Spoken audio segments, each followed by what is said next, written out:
What's going on, YouTube? Hope y'all had a good weekend. Honestly, kind of a slow news day, and thought I'd just do a little general housing update, especially if anybody's watching this. I'm assuming most people that are watching this, I don't know how YouTube's algorithm really works. You could be from anywhere in the United States, I'm sure, but I'm hoping / guessing it's in the general area of like Ohio where I'm at, roughly.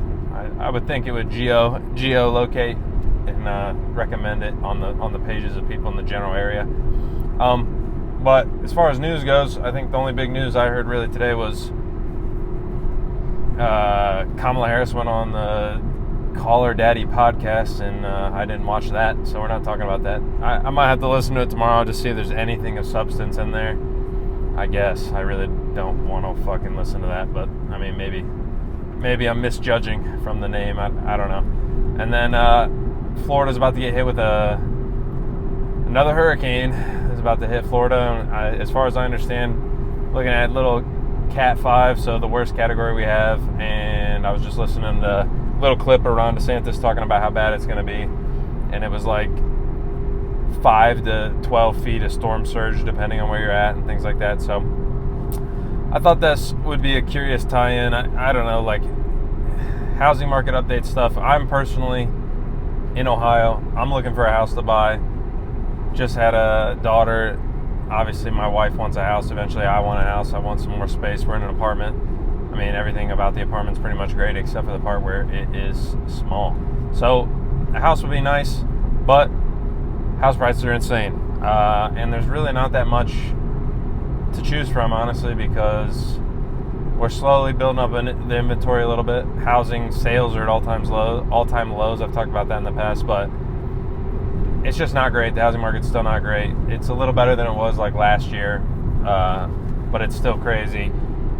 And I was listening today about some housing things. The median home price in the United States is like $400,000, somewhere in the 400,000s.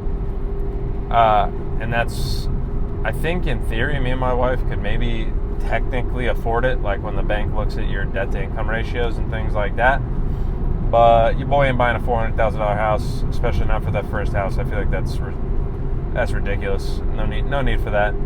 I need that little 3-bedroom, 2-bath, 3-bedroom, 1.5 bath starter house. Where I work and where I drive through each day, where I'm driving through right now, this is not starter home territory. If you know what I'm saying, like these homes, driving by a house right here, that's probably, I don't know, $700,000, brand new house they just built. And back home where I'm from, you can find these starter homes.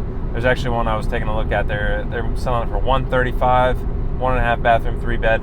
It is tiny, like the rooms look small, and it's an old house, but I mean that's what it is. I'm not scared to get my hands dirty, do a little fixer-upper-ish shit. It's not really that bad, I don't think. So that's where I'm looking, is that sub 200,000 would be really nice. If you're watching this and you're from somewhere where you're like, what the fuck are you talking about, $200,000 for a house? Like minimum house is like $350,000, $400,000 for like a house that's literally not falling apart. I feel for you, but I'm glad I'm living in Ohio. And that's when I wanted to tie it into this Florida thing, because I just think it's crazy. I mean, I'm listening to this video talking about how bad the storm's going to get. We obviously, I don't know if you've been paying attention, we all just saw the videos of Carolina. I think Tennessee got wrecked by it. The flooding from the other hurricane / tropical storm that came through there and wiped all these homes off the map. These towns flooded. I mean, we got flooded technically in Ohio from this rain. Like southern Ohio got touched by this tropical storm that we got hit with. So it's bad, but Ohio, in my case, is I'm lucky. Ohio is like the most stable place, I feel like. I mean, we have tornadoes. Every once in a while you'll catch a tornado in Ohio, but that is literally it. I think we've had like an earthquake while I've been alive, but it was like a technical earthquake, like so small you don't even feel it earthquake. And then you'll get flooding, I guess, here and there. But if you live, Ohio generally is pretty hilly. Where I work down in Columbus gets into the flat part of Ohio, but if you've ever been in Ohio, it's very similar to like southern Ohio is like you're starting to bleed into West Virginia, so you're like big rolling hills. And then if you start going all around the east, you're basically in like the lowlands of the Appalachian Mountains. So it's hilly, rolly. You're not really at risk of like flooding like that for the most part, unless you live in the bottom of a valley or something. But I wanted to talk about Florida because I don't understand this thing. And maybe if you're from there, you explain it to me. I've been to Florida on vacation, whatever. It's nice. It's the same with California in certain places. I don't understand, especially because the cost of living is so high in these places. Your cost of living is so high, and then your odds are like not that low of your home and everything you have being wiped off the fucking map by a natural disaster. And the thing I wanted to ask / talk about that I really don't understand is why the fuck do we keep building houses in places that get wiped out by hurricanes? Like, I know they try to hurricane-proof some of these homes and things like that, but it's just not enough. And you're not going to beat a hurricane. And if anything is to be believed about climate change and all that, supposedly it's just going to get worse.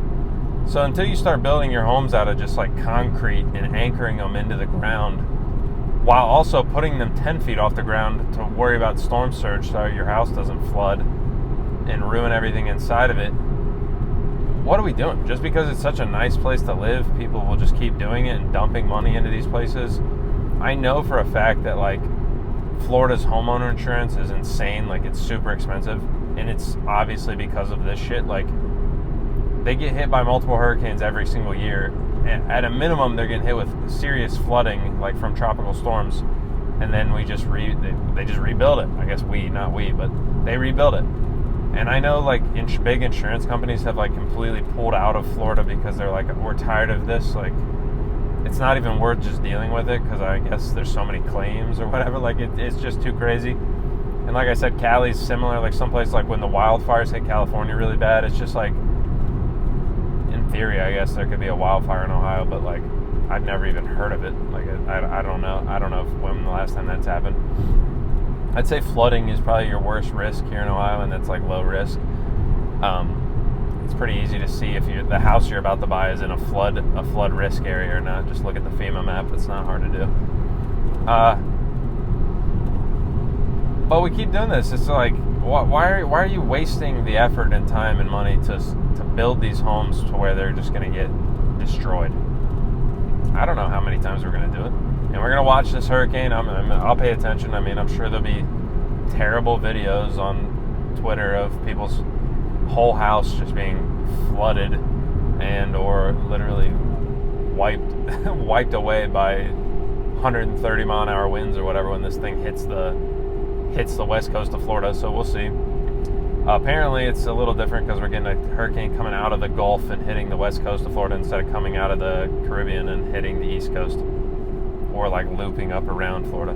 So I guess that'll be weird to watch, but I don't know. Also, like, if you're looking for a place to keep your family and like, I want to keep my home, obviously like a house fire and shit is like some of the worst things that could happen to somebody if you collect all your memories and all these things in your home and then it all burns down and it's gone. So like, if it floods, you're in the same boat, and I don't ever want to be in that boat. People say Ohio's boring, but I love it here, man. I mean, we're sitting in September. We got like a 75 degree day. It's a little crisp out. It's probably cooling off now. It's nice outside, nice sunny. Get all the leaves changing colors. It's pretty. You get all 4 seasons here. If I want to experience Florida, I'll fly my ass down to Florida and get it for a week. I don't like being hot all the time anyway, but I just don't get it. Maybe if you're watching this and you're from one of these places that gets hit by some more serious natural disasters, let me know why. Does it really outweigh it? I mean, I'm sure if you don't really, like, if you're in California and you live in a place that doesn't get hit by wildfires, I get it. But then you got to deal with cost of living because I guess it's so desirable to live there. It's expensive enough as where I'm at, man. Like, I'm in the middle of fucking rural Ohio, and it's expensive as shit, so I can't imagine trying to live in one of these big cities or highly desirable areas. But I don't know. Y'all let me know. We're back from a good weekend this is the end of Monday, and we'll videos all week, baby. I'll catch you guys tomorrow.